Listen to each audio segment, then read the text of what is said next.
आपल्या परिसरातील राजकीय, क्राईम व सामाजिक अपडेट जाणून घेण्यासाठी पाहत रहा स्टार वन न्यूज वर्तमान। महाराष्ट्र राज्यातील अनेक जिल्ह्यांमध्ये जानेवारी 2026 ते मे 2026 या कालावधीतील हमालीचे पैसे अद्याप मिळाले नसल्याचा आरोप करण्यात आलाय।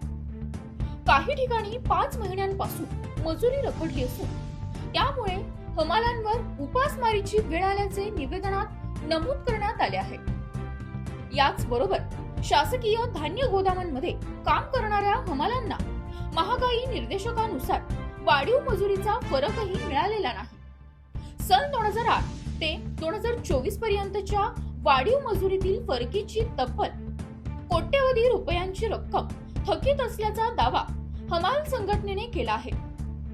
एप्रिल 2020 ते ऑक्टोबर 2020 या कालावधीतील पीएस मोफत, एपीएल, आत्मनिर्भर आणि महापूर योजनेअंतर्गत काम केलेल्या हमालांची सुमारे 10,56,000 रुपयांहून अधिक रक्कम अद्याप मिळालेली नसल्याचा आरोप करण्यात आलाय।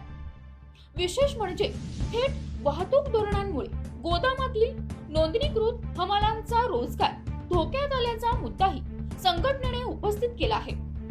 या धोरणावर तातडीने निर्बंध घालण्याची मागणी करण्यात आली आहे।